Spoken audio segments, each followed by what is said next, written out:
Hi, good morning, good evening, and good afternoon, everyone, because we have people from all over the world. Welcome to ASML Silicon Valley Toastmasters. My name is Jasmine Lee. I'm the Toastmaster for tonight and have the honor to introduce you to Renee Yao, speaker for the workshop. Renee is the president of Women Lead Toastmasters.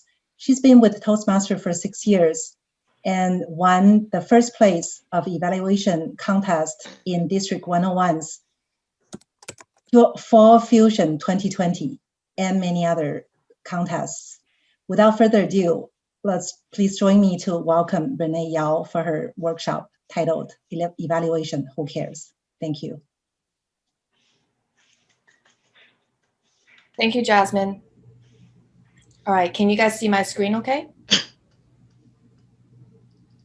Yes? Yes. Perfect. All right, sounds good. And today's workshop, I want to sincerely thank Abhijit, Dennis Dodson, and also Stuart Marie for parts of the content that I have borrowed for this workshop because they're brilliant minds of our Toastmasters community, and I would like to continue to share their wisdom with you all today. So in terms of agenda for today, I would like to talk about why should you care about evaluation and what to evaluate, how to evaluate effectively, and also how to win evaluation contests if you are the competitive type like many of us in this room today. And last but not least, why does evaluation in Toastmasters actually matter in your daily life? And we will take pauses at the end of each of these sections to answer questions in case any of you guys need me to pause and further clarify any of the points. All right, without further ado. And this is me on stage, and I think Toastmasters has contributed significantly to my life on a daily basis. And I work at NVIDIA doing my day job, mainly managing healthcare AI startups in particularly. From a speaker who came from the background of English is not my first language to standing in front of a stage of 500 people, I think this last 6 years of experience within Toastmasters across many different clubs to today actually leading a club has I significantly benefited from that journey and also learned a lot from everyone that's in this room and beyond. So the first one, part one. Why should we care about evaluation?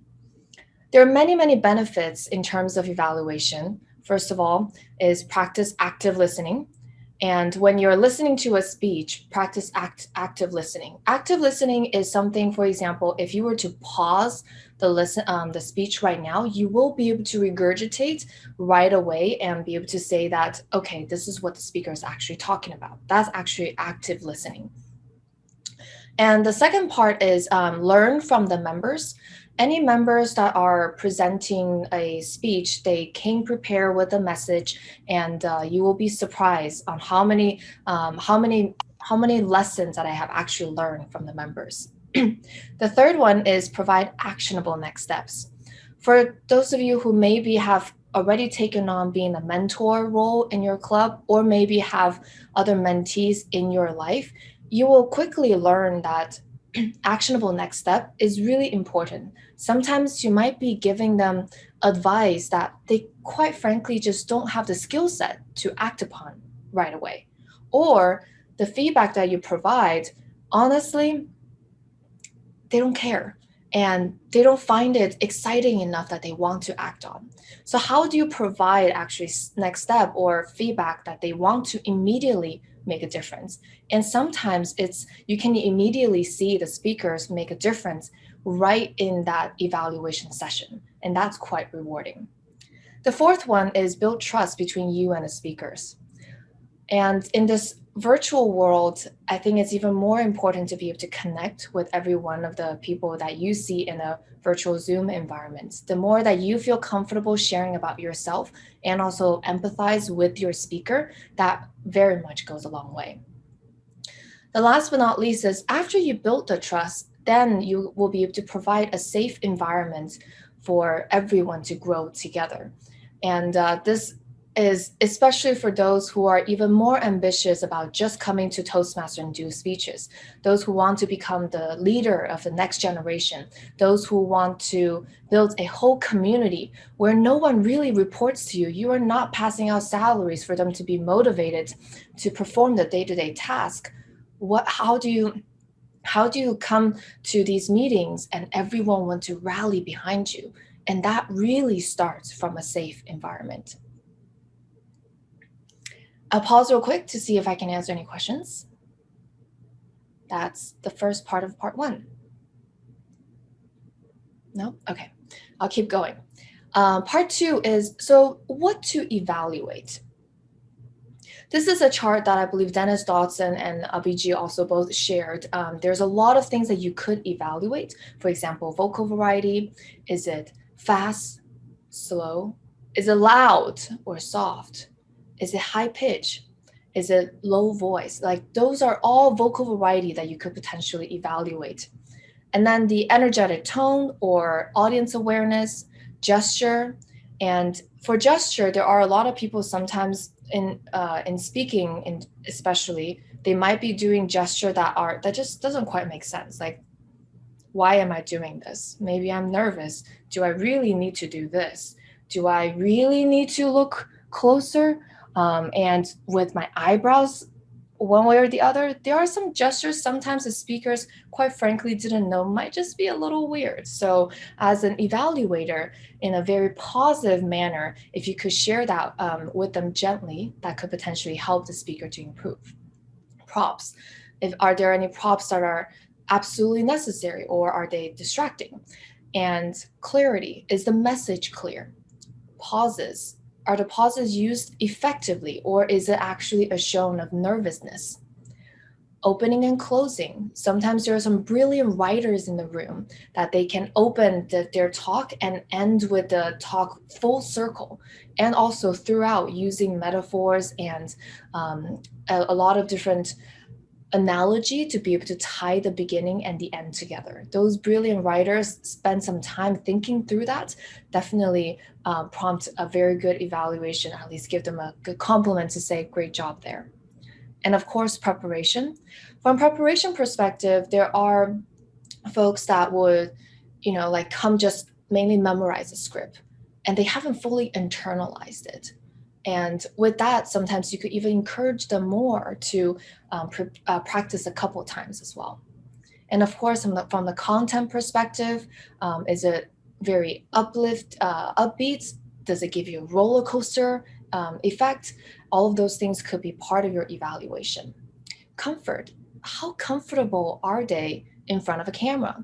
Especially right now, we're in a virtual environment.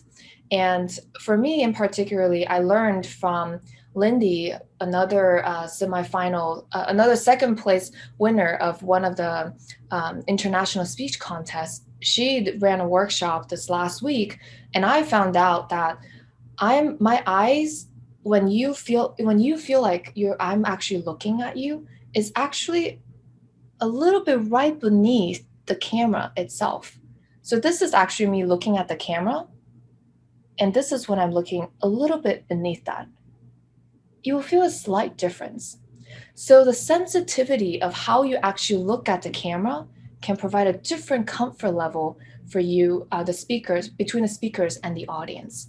And for those who master eye contact, definitely present a different level of comfort for the audience. And that also is a great thing to evaluate too. Last but not least is call to action. Call to action means that, do you want to take action after the speech? I have to go back to Lindy again because I recently just rewatched one of her presentation, and one of her speeches is called Your Buried Speech. Means that she's encouraging all of us who watch her speech to take action to bring out that buried speech in front of you. So that's actually a really good thing, because as I was watching her speech, I was like, okay, I do have a buried story that I should talk about. And she did such a great job convincing me, I'm going to start writing that speech. And that's a very strong call to action, because it resonated with no matter who it is in the audience. And it prompted me to take action. So a good strong call to action will actually enable or want you as an audience sitting there really want to take a next step. A lot of the experienced public speakers, especially in evaluation, were encouraged to use the I statement. I statement means I hear, I heard, I felt, I noticed. And on the right-hand side, you will see that what they're used for. I don't need to like repeat them. But using like I languages, like for example, I liked, I loved, or even if you don't fully get it, I didn't understand, I dislike that. All of these is because it's like your personal feeling. And using these kind of words make it, even if you disagree, people can, especially the speaker, will know that, okay, that's just his or her personal opinion. I can either take that and incorporate it into my speech, or it will just be a reference for my future speeches, and it will feel less offended. And here are some examples, right? On the left-hand side is something that speakers did really effectively. And on the right-hand side are some of the speakers, some things that the speakers can actually maybe do more effectively. And there are different ways that you can really use the I statement to share your message. For example, I saw your preparation stood out. There was no false start or repetition. Or on the right-hand side, I saw no emotions on the face. Emotions connect with the audience and can increase authenticity. So these are really polished 1 or 2 line statements.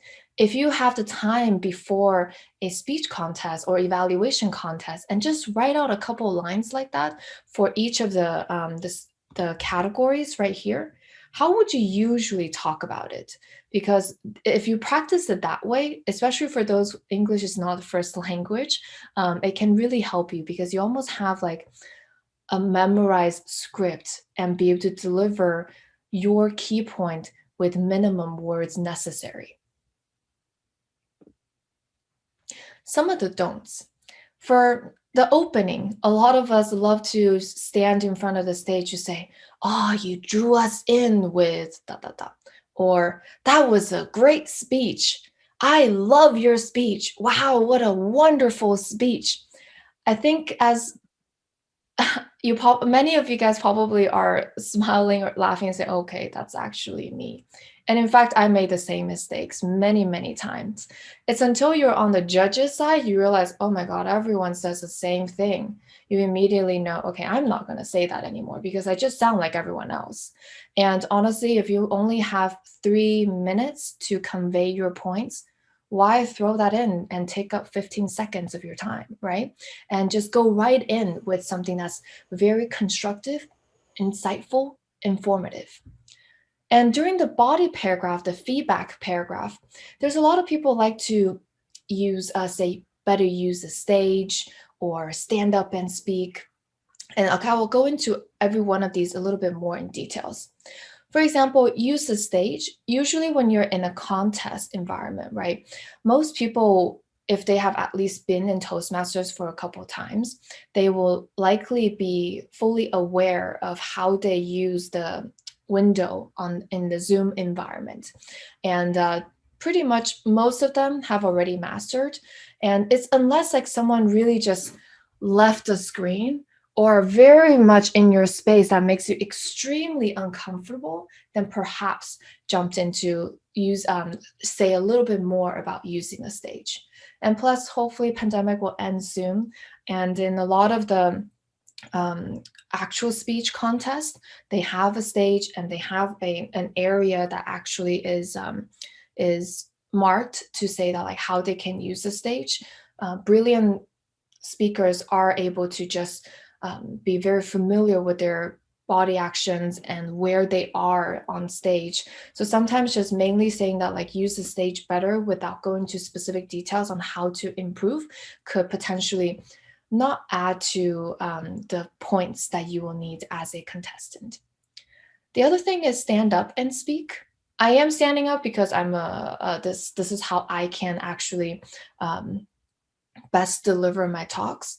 But if any of you guys are working professionally right now, many times when you're in the meeting, you likely are sitting down and deliver a speech, right? And even sitting down, sometimes people can actually deliver their best speech as well. So unless you can tell that they were sitting down and energy is low, then you can recommend that they can stand up and speak. But don't just, like gravitate towards that everyone should stand up and speak, even though they have very, very good positive energy. The next thing is superlatives. This is one of my favorites, don'ts, because I was definitely one of those that love using superlatives. Superlatives are essentially words that you keep using over and over again. During my first few years of evaluating, I use a lot of greats, a lot of wonderful, a lot of brilliant in my speeches. And it wasn't until Abhijit actually used me as an example of don't to say, my friend Renee actually used 13 greats in her last evaluation. I was like, okay, Abhi, I got the point. I'm not ever going to use great in my evaluations again. The fact is, superlatives can be a very lazy usage of English language, because instead of saying great, you can change that to any other adjectives that might potentially give it more insights. For example, informative, insightful, resonating, like any word of adjectives that you can use that's not great will give it just a little bit more meaning. So pay attention to your superlatives if you are those that actually love to repeat usage of certain words. The next thing is rambling, especially for those who don't practice a lot and participate in an evaluation contest. They love to ramble on about a certain point, and without realizing that, I'm running out of time. And then eventually they just end up delivering a evaluation contest speech that's not very organized. So watch out for the rambling part, get straight to the point, be very concise. That's how you can maximize the impact for your speakers. All right, I'll pause real quick just to see if I can answer any questions. Okay, Renee, I do have a question. Of course. Just last week, I was supposed to evaluate a really, really renowned Toastmasters. Since I'm a new member of that club, I just felt terrified because she is so renowned, respected by so many people. Yes. But during the evaluation, I realized there were too many areas I may discuss or evaluate. For instance, about the balance, because at the very beginning she had a really great story, but later on the analyze of the point based on story is insufficient. So my question here is, if he or she is a really renowned Toastmaster, a very accomplished speaker, and when you're evaluating him or her for the first time, how to have a balanced evaluation or effective evaluation for him or her. Thank you, Renee. Thank you. And this is, what's your name again? Gavin. I'm Gavin. Gavin. Great.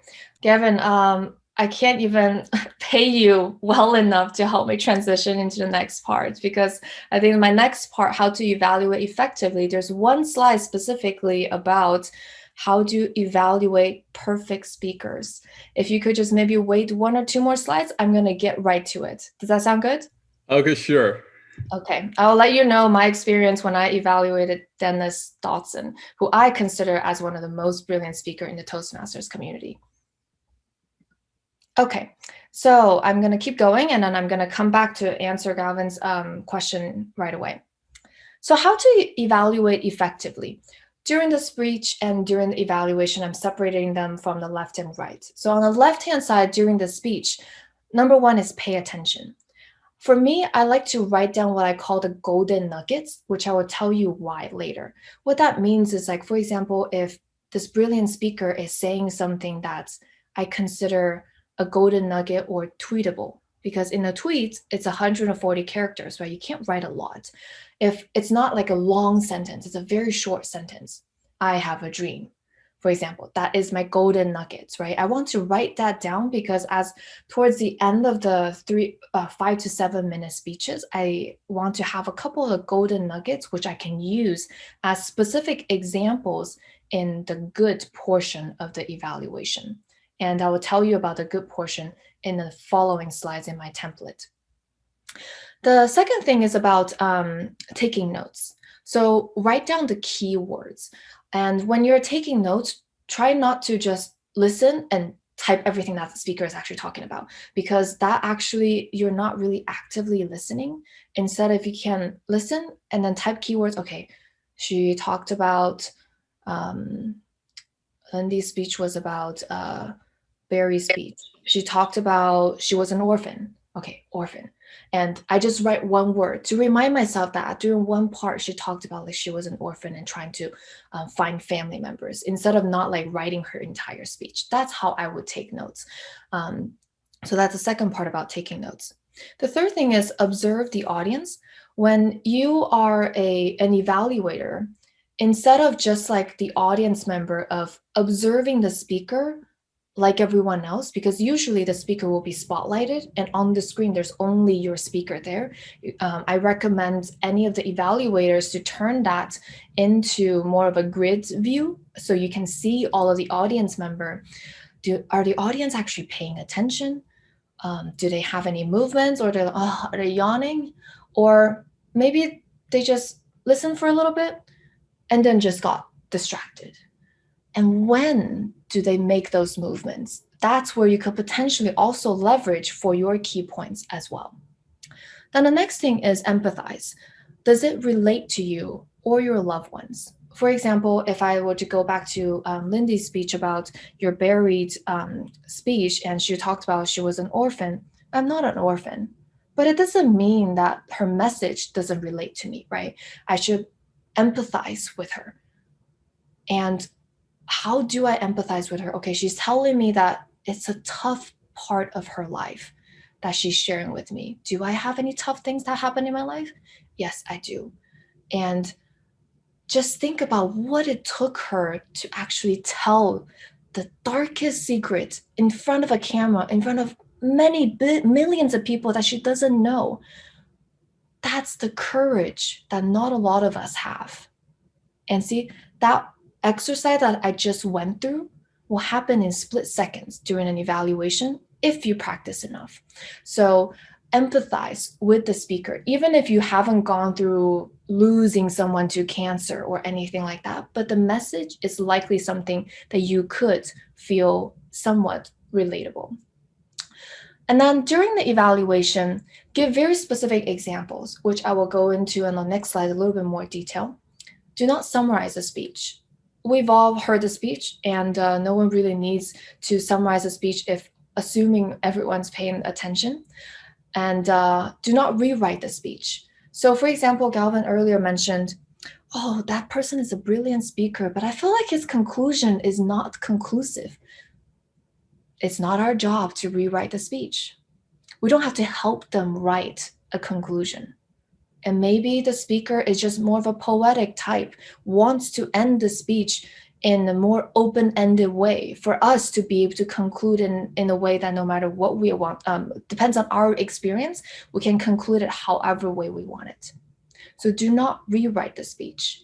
You could say, I feel a bit confused about the ending. This is how I interpret it. I would love to better understand perhaps what is exactly that you'd like an audience to take away if I interpreted that wrong. That could be part of evaluation, but you don't need to come in and say, I think your conclusion is inconclusive, and therefore if you add in a little bit more about appreciate your life in this way. No, we don't need to help the speaker rewrite their speech. And how it really affects you, and does it make you feel sad, happy, or more sometimes even complex feelings. You can be sad and happy at the same time. And honestly, you might be there was one speech that I can share with you. I was practicing with Abhijit about my evaluation talk, and that was a very tough week for me. And I just felt overworked and about to burn out. And that morning when we were listening to one of the semifinal speeches, I was watching, it was actually Lindy, it's her other speech, The Slice You Left Behind. I just started crying at the end of the speech, and I couldn't even finish my evaluation because her message just resonated with me so much. And that's very, very strong emotion. And how it affects you, if you can really harness that emotion, especially when you feel super resonated with a message, how do you actually translate that immediately? I was praying God that day when I was going through my evaluation to say that please don't have another Lindy be the main speaker for my evaluation, because if I end up having to be crying when I was doing evaluation, I don't know if my head could be clear enough to give an evaluation during a contest. So it's when you have reached the extreme during your practice and know how you actually get affected by certain messages, you will be able to prep yourself to be more clear thinking in a very extreme environment, especially time pressure is there. And then the last but not least thing is use a structure approach, which I will show you what this template looks like. And this is exactly what I write in my notepad. The minute that I start listening to a speech, I just type intro, body, summary, and conclusion immediately. And then I will say good 1, good 2, improve 1, improve 2, best. And I really type it out, even including the summary. I will repeat exactly that because I realized during one of my practice, I forgot to write out the summary, good, good, improve, improve. I just forgot about it because I was so nervous. So everything I wrote on here, if it works for you, if you're an engineering mindset and really like to follow, if I say A and you will do A, this is a template that has worked for someone like me. And of course, you guys can all adapt to it. And let me just walk you through usually how I would do it. I actually don't go from the top to bottom. I go right into the body paragraph first. I will write good 1 example, and then I'll write out specifics. And this specific right here, remember earlier I told you guys to write down the golden nuggets, the tweetable quotes. This is where specific comes in. One of the very insightful comment you as a speaker that wrote is, I have a dream.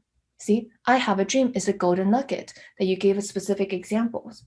And then you need to add in a little bit more comments about why that is good. The why part is also important.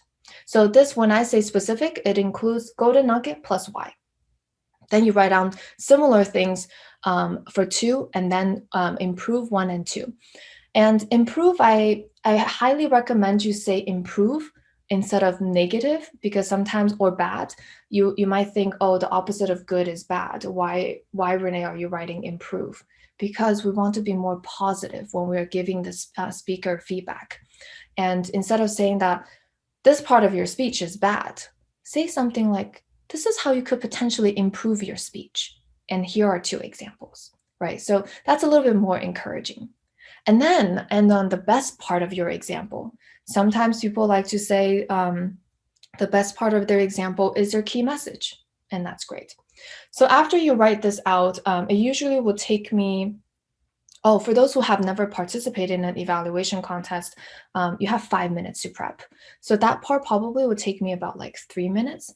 And then in the summary portion, the good 1, I would just say the good 1 will be vocal variety, good 2 will be, like eye contact, very short. I'm not trying to rewrite everything that I wrote in the body paragraph. It's just a really good reminder. So when towards the end, when I have to summarize it, I would say, in summary, Lindy, you as a speaker are brilliant in your vocal variety and eye contact, and potential improvement include blah, blah. And the best part is blah, blah. So you can almost use like a very simple 2-3 sentence to do a beautiful summary. And then after I write out the body and summary in my notes portion, then I go back to write my intro.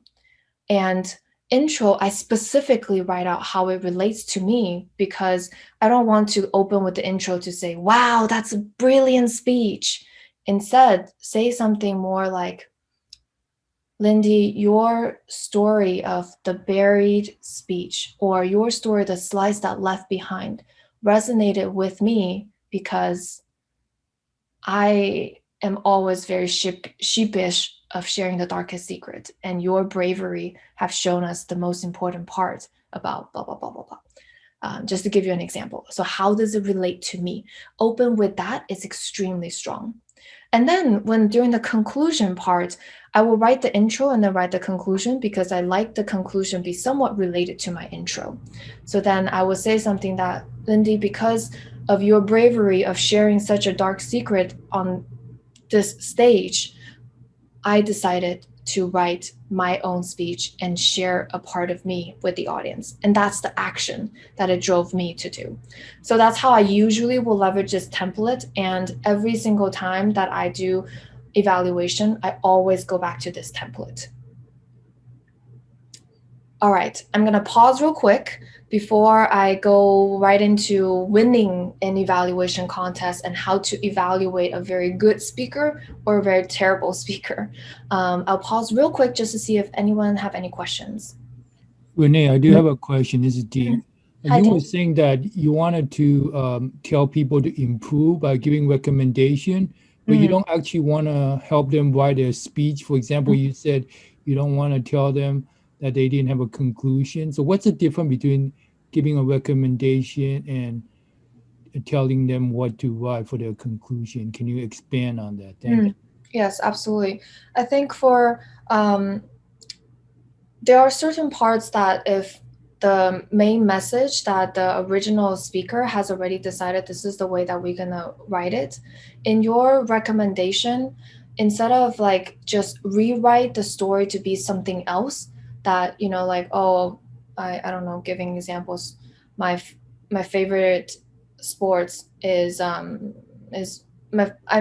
enjoy ballroom dancing, and towards the end I end on some conclusion, and then by the way, I also love tennis. You know, like the part about like, by the way, I also love tennis might be your suggestion of how to like change a speech or add additional thing to the speech. That's more what I was saying, like rewriting the speech, like almost like adding additional content that's not relevant to that. But if the recommendation is potentially to enrich parts of it, or maybe to clarify parts of it, those are really good recommendations. Like for example, I remember there was one speech when Abhi was talking about how he actually built Toastmasters Club in the community. And he gave a very structured speech 1, 2, and 3. And I still vividly remember his second example. The length of it and the detail of it was not exactly the same as the first and the third. And I felt like there's a potential opportunity to make that portion a bit stronger. So I will leverage that understanding of, you know, because Abhi and I have been friends for quite some time, I would say that, hey, Abhi, this part of the speech, if you maybe do a little bit more of this and bring out the hero a little bit more, that might make this portion of the speech just as strong as the other. I'm not telling him that like to add in another character or anything else. It's just minor changes and minor massages of the way that he delivers certain parts of the speech could potentially increase the credibility of the certain points that he wants to drive home. I hope that answers the question. So you're saying that you shouldn't try to like add extra content, or is that I just wanted to clarify because I know that some people actually evaluate content. So is that what you're trying to say? Not add unnecessary or unrelated content, but minor massages based on your suggestions on how that speaker could potentially improve might help. And of course, the way that you deliver it, I could say that personally, I think this part, if you do a little bit of this, that will be great. And like in my example, hopefully it was clear that if this person is talking about ballroom dancing and you as an evaluator know that I'm also into tennis, during an icebreaker, there's no need for you to suggest that, Renee, like I would love to see another 360 view of you, like how you love tennis. But no, that's not, you know, like my main part of my speech. I just want to focus on ballroom dancing, even though icebreaker is supposed to be how you view me as a person, right? So hopefully that clarifies it. All right, thanks. Yep. Renee, may I ask one quick question? Of course. I didn't quite get the difference between the body and the summary parts of the evaluation, given that they have pretty much the same entries in each one? Yes.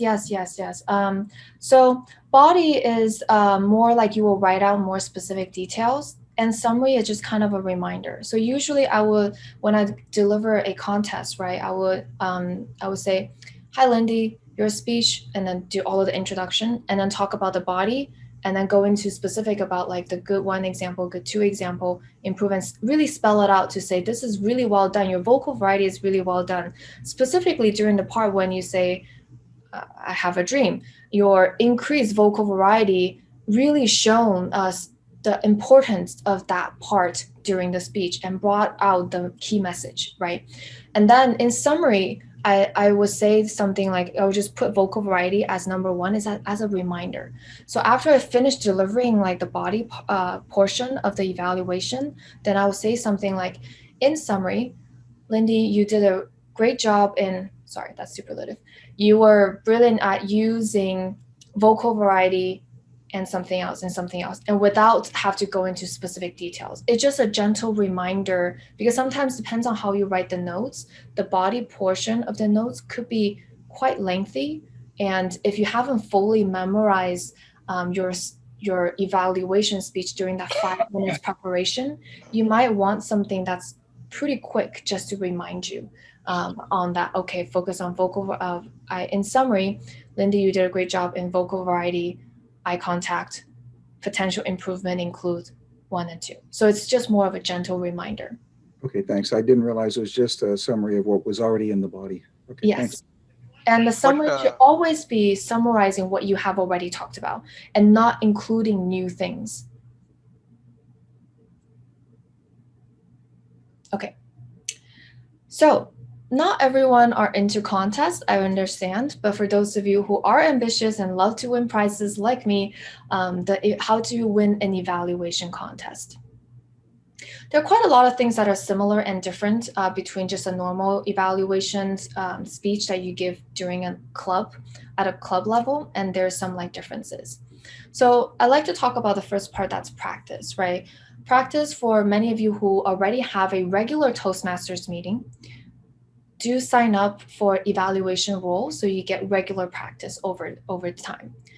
And for that, I would say if you're preparing for a speech for a contest in particularly, do consider maybe just crank up a little bit of practice right before, just so you're getting into the groove of how to do an evaluation. And for me, I will actually share with you a little bit later where during my preparation for my speech, Abhi and I were actually buddies. So I listened to close to 24 of semifinal speeches and evaluated every one of them. And and I attended probably 3 or 4 workshops before that. And quite a couple of them were hosted by Dennis Dawson. And during one of the evaluations, I gave a practice evaluation and Dennis gave me feedback. And Dennis told me that like, oh, Renee, like, he gave me some specific feedback and I asked him, he gave me the feedback of saying that like, that one of the evaluation points was very much repeated by many other evaluators, because during that workshop, there were like 5 evaluators as like just going through the practice. And then I was the last one to go. The other 4 has already gone through something similar. So then I asked him the question, I was like, how would you know, out of all of the points, which ones are actually going to be repeated by your competitors? And how would you know which ones are actually important or which one's going to be unique? So the simple answer he told me was, go practice. And I was like, wow, that was not very insightful. Just go practice. And it wasn't until I actually practiced, I realized why that was such great wisdom that he shared with me. Because as soon as you started getting into a rhythm of practicing and listen to more than 24 of speeches, you almost have that little inkling of be able to know that, okay, this is going to be unique because no one else have ever said that in a Toastmaster competition. And my buddy, Avicii, also haven't thought about that. So it's over many, many rounds of iteration, you will start getting that inkling of knowing what's going to be important and what's going to be unique. And I think many of you guys in the audience right now are still going to be thinking like, Renee, that's not useful, just like how I was. But trust me, if you do a couple rounds, you will feel that little inkling, that little calling inside of you that's going to tell you. The similarities do everything that you will do during a normal speech in a club meeting, in the contest. Talk to the speaker specifically, not the audience. In that case, if I was evaluating Lindy, I would say, Lindy, your speech is blah, blah, blah, blah, blah. Instead of like addressing the whole audience, to say something like, Lindy's speech was very on point, everyone. What do you think? Right, so talk to the speaker specifically because you're giving an evaluation to the speaker.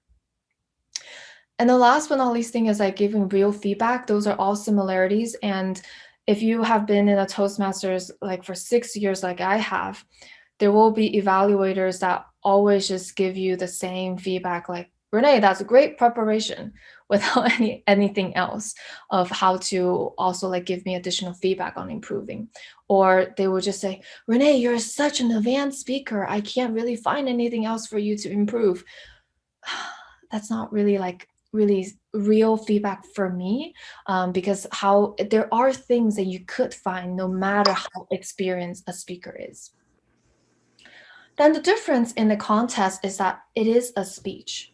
So I'll show you a little bit more about like later about what I mean by it is a speech. After I do the whole template thing, right, I will have about a minute towards the end. I just went right into memorization mode. I was like, how much of that skeleton can I just memorize? I need to write it and then be completely off script when I deliver that. So that's why the key points that I write out needs to be very succinct and really very much like memorizable.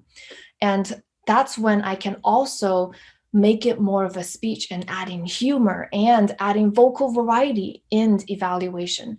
And sometimes even add in a bit more of stage usage. For example, you can lean in to say, hey, I thought that speech was really good. I'm glad you shared that secret with me. Or during actually my evaluations for the district competition, the lady, I forgot her name now, but she was actually singing and dancing. I started mimicking her. And then I said something like, oh girl, I see you there. I saw your dance moves. See, that became a speech. That's probably a little bit more than what I usually do in an evaluation, but in the contest, I will take it up a notch. And that also shows finesse, right? No ums and ahs, try your best not to do that. And writing very short, concise sentences. That's why earlier in the second part of this presentation, I shared that, you have the I feel, I felt, or the don'ts. Write out those sentences a couple of times if English is not your first language, just so you get a feel of how to say those words in a very concise manner. And entertain. And that's my points about the entertainment earlier as well. And know the ballot. Sometimes evaluations, what the judges actually care about could change a little bit. And this is an example, of the ballot. So here is a ballot. And if any of you guys ever get a chance to become a judge before you participate in an evaluation contest, I will highly recommend you do it. So for example, the first part is analytical quality, and that's 40 points.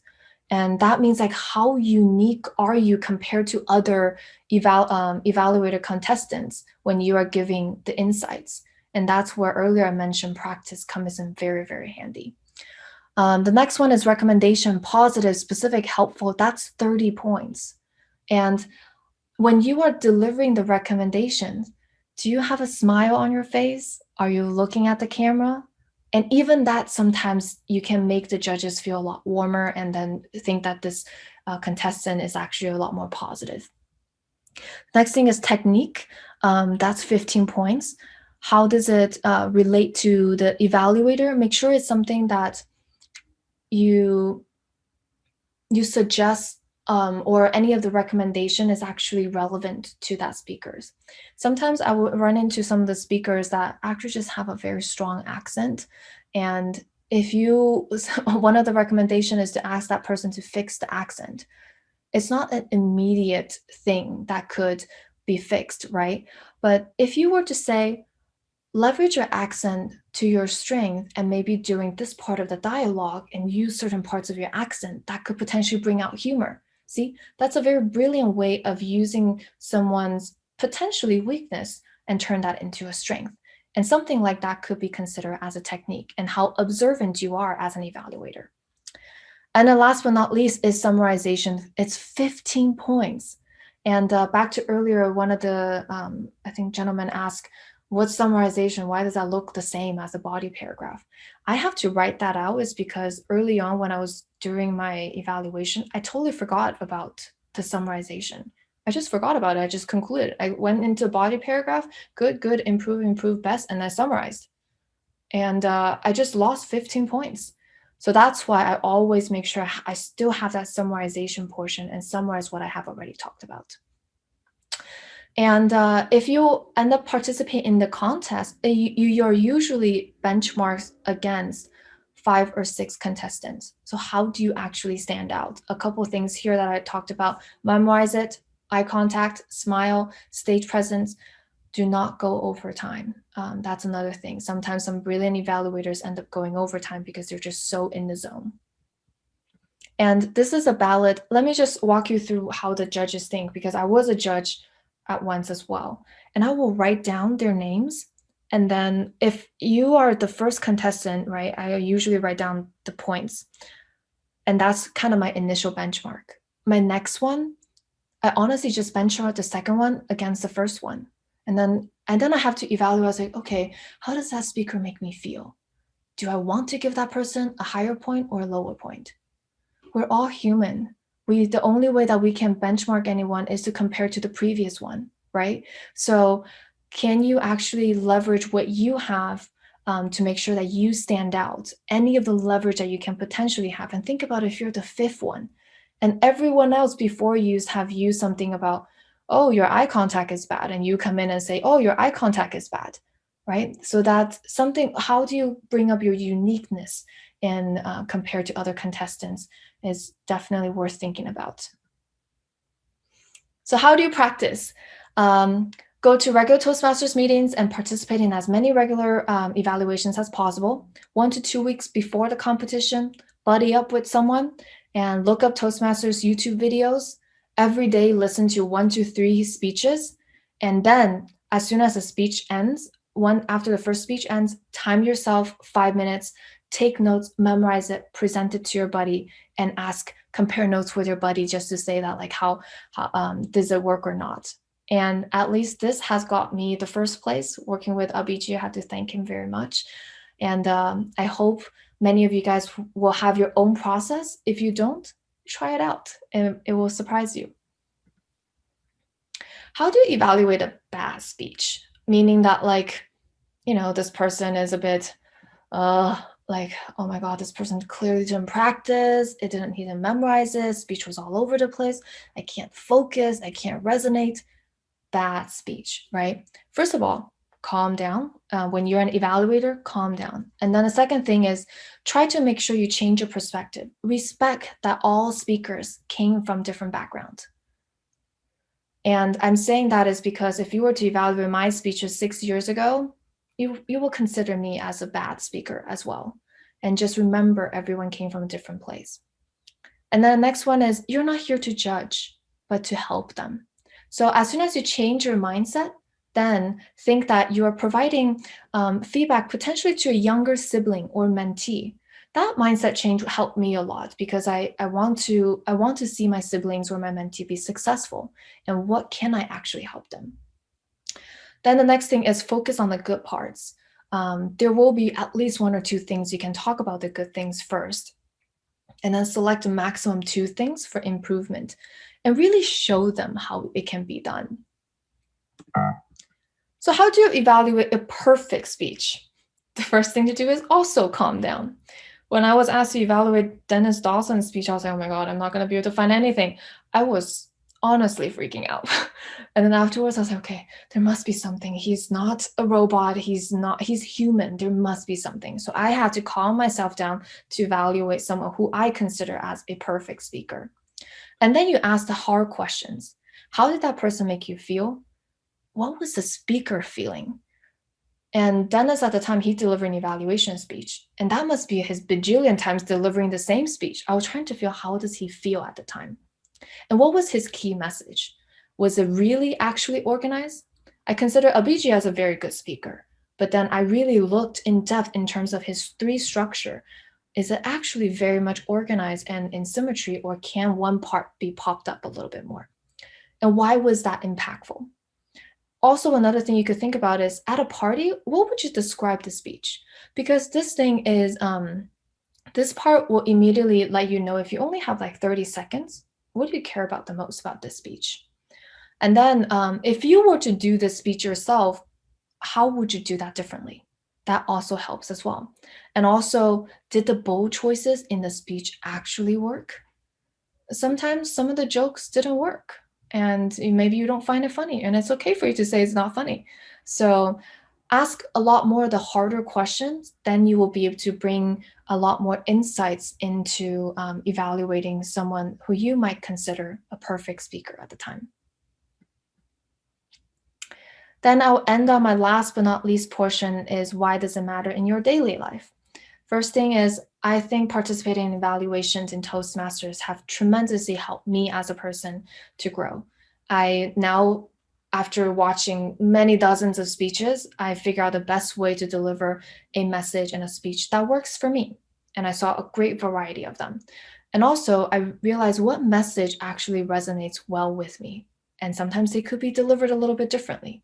Do I really like the anchor sentences when the speakers gave them multiple times during a speech? Or maybe I don't. And it's quite fulfilling to see others improve right away. I gave one of the speakers that eye contact, like a bit lower than the camera as well. And I immediately saw her eyes started moving during my evaluation. I was like, okay, that's an actionable one for sure. The second one is relationships. And I think my boyfriend definitely appreciates this. His love language is words of affirmation. And coming from a Chinese culture background, we're quite conservative with giving compliments, even though we all honestly love these people very much.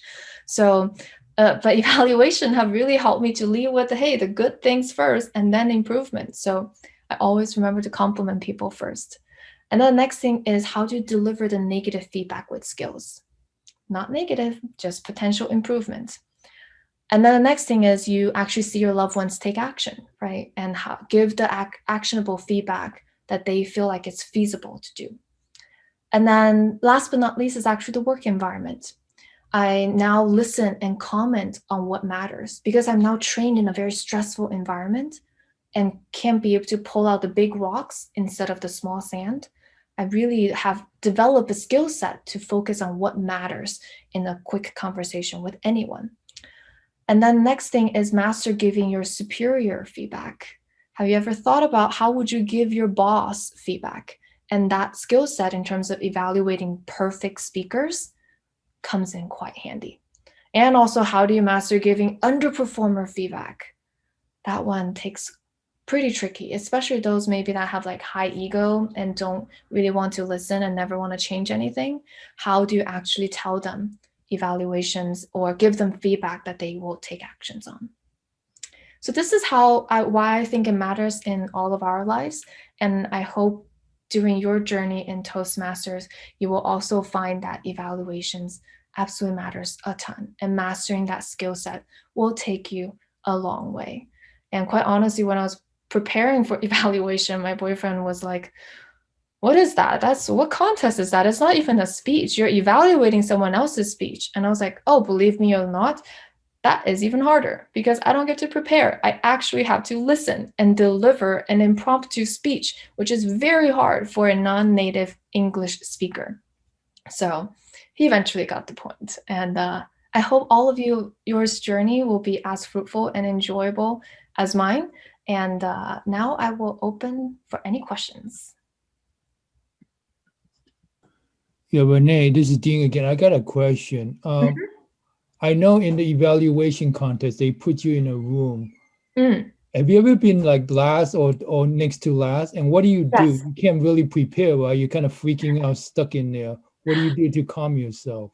I was I think 1 or twice I was last because I went through the club level and then the area level and then the district level. So during the 3 rounds, there was twice I think I was more towards the last one. Honestly, because I already have my notes typed out, I just started memorizing. If I have more time, I just memorize it more. That's all I do.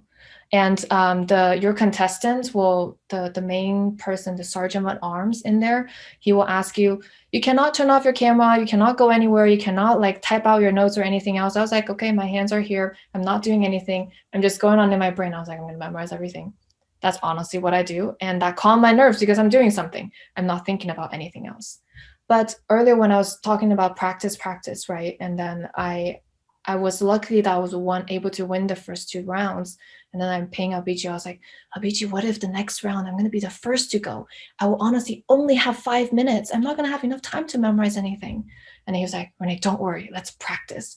So I was able to practice within 5 minutes, write my speech and memorize and give your speech.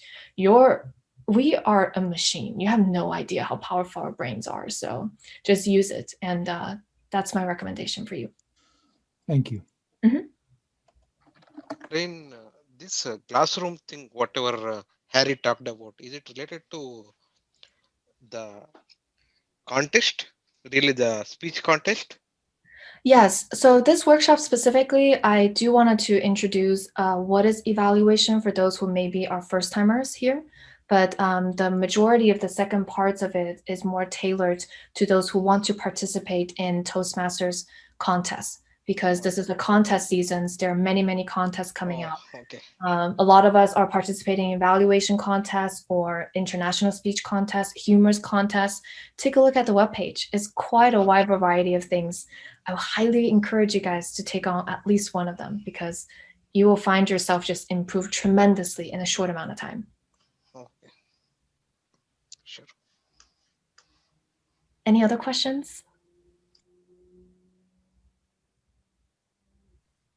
Of course, Abiji can answer any of your questions too. He's the entire reason why I'm here today. I got another question, Renee. Go ahead, Dean. Because you can really prepare. How do you pace yourself? How do I pace myself? Yeah, because do you have positive, have negative, or how do you pace yourself? Because you can't really, you only got 5 minutes basically to prepare. Great question.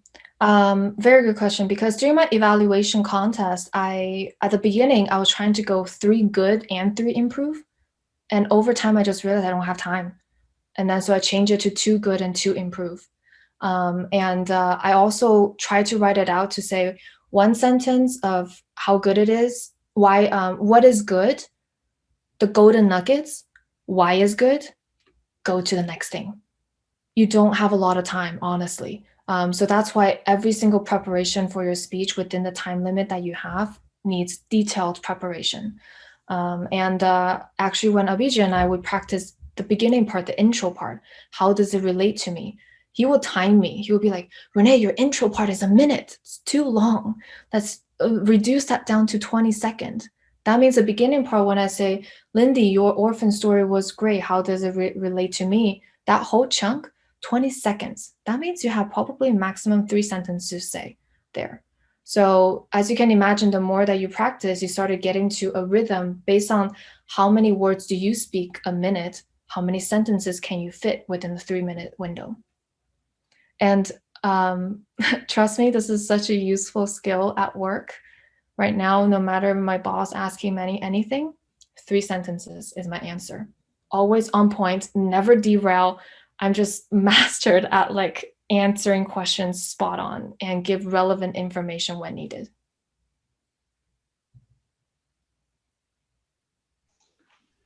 Renee, you mentioned that getting people's trust. Do you manage to do that within a few sentences? I think depends on how you do it. I want to say the one that I evaluated when I was dancing with her and singing, I was like, oh, I saw your dance moves. She trusted me. And then there was another guy that I actually evaluated. Actually, 2 guys ended up adding me on LinkedIn and said that, Renee, your feedback was really personable and I really thank you for doing that. One guy was mainly, he was talking about meditation. And the way that you establish trust during a short amount of time is share something about yourself. I would tell that guy that I also meditate and this is what I do. And then another guy was, another lady was actually going through something that I have experienced before. So when I opened my evaluation, instead of addressing her speech, I heard her underlying anxiety of feeling that she's like never enough. So I just opened, I told her, hey, I just want you to know you are enough. Everything about you is good, is great. Like, I think anything like that, if you really have experienced that and you're sincere about it, people feel it, even if it's miles away over camera.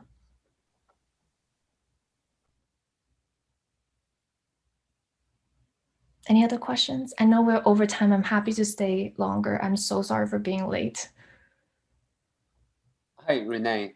Yes, There's a quick question. Mm-hmm. So in your speech, there's perfect and bad speeches. So is any way to differentiate between the good and bad? Is that after a person's speech, or you already know that in prior? And how does the mindset work? Yeah. Honestly, most of the time you won't know if that's going to be a perfect speech or not. And you usually won't get nervous the way that I got nervous evaluating Dennis Dawson, because Dennis is so famous in our community. I just immediately like froze up the first few seconds. I was like, I'm going to evaluate his speech. I got so nervous. And it's you will start feeling that is like after you listen to the speech, you're like, oh my God, that's such a good speech. I don't know what to say. I don't know what value to add. And I think my tricks there can really help you. And and also I wanted to share is like, because Abhi and I, we actually practice this a lot of times. And sometimes he found that speech to be good. I was like, I don't relate. And then I found this one to be good. He was like, oh, I thought the other one was better. And we are raised differently. We have different experience. So I think anyone will consider certain speech to be good or bad or not as good, right? And there will be other speeches, honestly, you're just like, oh my God, that person's accent is so strong. I can't understand what he is saying. And that could also, that's when you extra, like at the very beginning, when you start listening, just calm yourself down and try to see like what you can hear. And not tell yourself that this is a terrible speech. I'm not going to be able to help him whatsoever because there's so much I can say. Pick two things. There's only so much someone can improve on.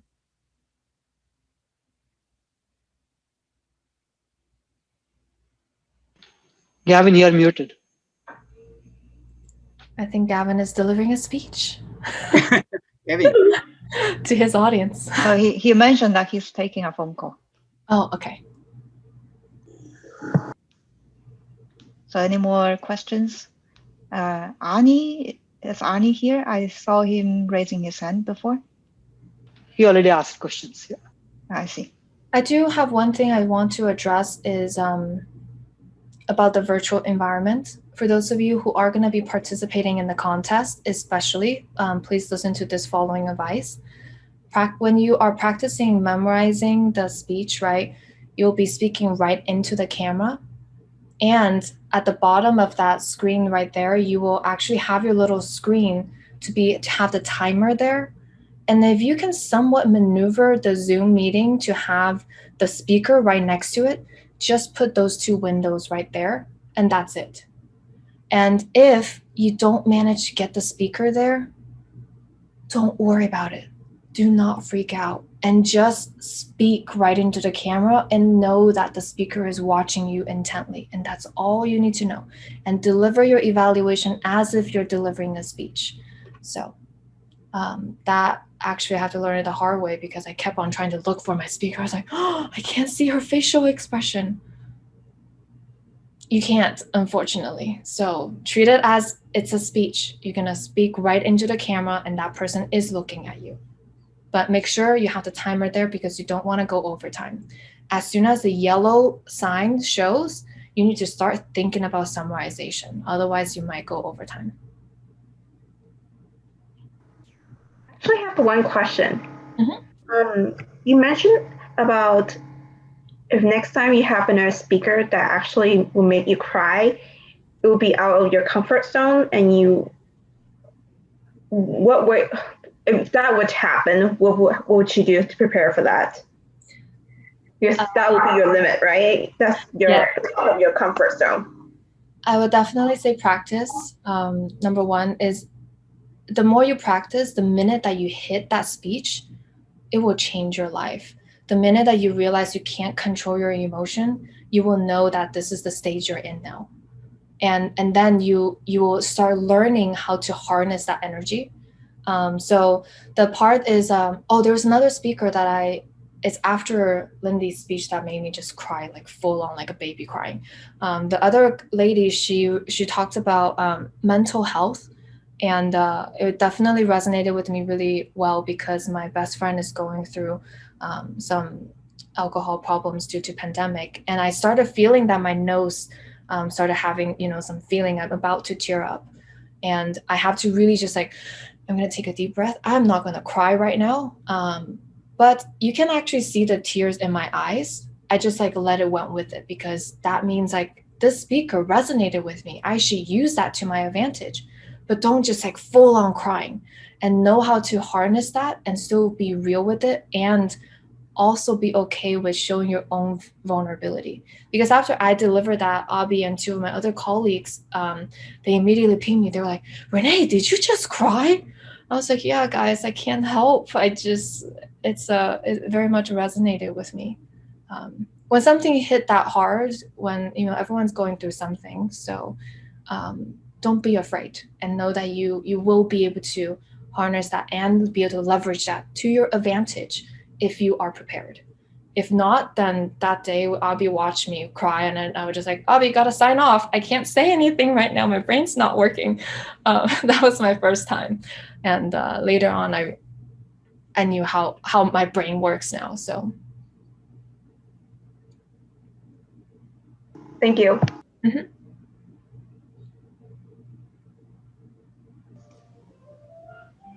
Really Any more appreciate questions? That was wonderful. Yeah. And I think Tai Leo asked me which club I am from, the Women Lead Toastmasters. I will share with you guys a link here. We created a web page, and if you guys want to take a look at it, it's womanleadtm.com. And just letting you know, Toastmasters is, we have more than 160,000 members globally. Many of us are in many clubs. Myself, I am the president for that club. I am a dedicated member for NSpeak, which is a corporate club. I'm a club coach for Toast It Now. And so I'm currently involved in 3 clubs, and it's additional opportunities for me to practice more. So many of the advanced speakers that you run into in the field end up always being in multiple clubs. So I welcome you all to try out multiple clubs. And now everyone's virtual. You don't have to drive anywhere to go join these meetings. Just find someone you like and say, hey, which club you're from? I want to join, and I'm sure everyone will welcome you. I think myself and Lynn are part of Palo Alto Club. So great, awesome. And everyone go visit Palo Alto Club. And everyone please visit our ASML SV Club. And that club too, yes. And Renee, are you going to share your slides with us? Oh, happy to. I'm happy to. And if you do run into great. And it was very nice, Rin. Yes, of course.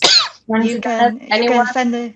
That you saw slides from, please thank them and said that Renee have graciously borrowed some of the content, because those are content that honestly helped me a lot to prepare for mine, and I don't want you guys to miss out on the most important things.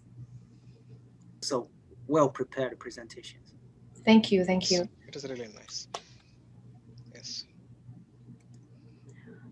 Oh, I have a very long message that came in. Excalibur. Yes. Thank you, everyone.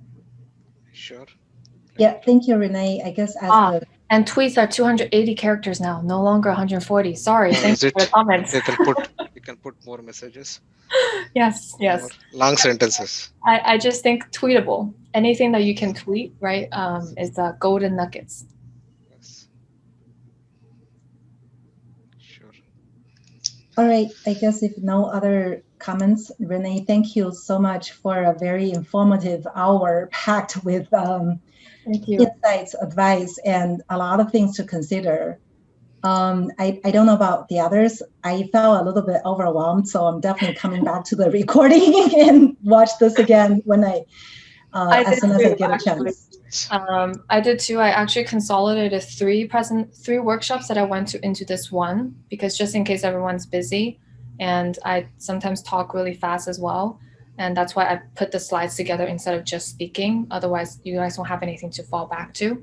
And I will consider to continue to take more workshop, because sometimes superlatives, honestly, Abhijit have told me that once, and Dennis told me once, and it wasn't until Abhijit used me as a bad example in his speech till I actually make the change. So sometimes certain concept, you really have to just hear it a couple times. So if you do have other time that works for you, go join other workshop, because you will always learn something new. Sure. Thank you. Yeah, another round of applause for Renee. Thank you.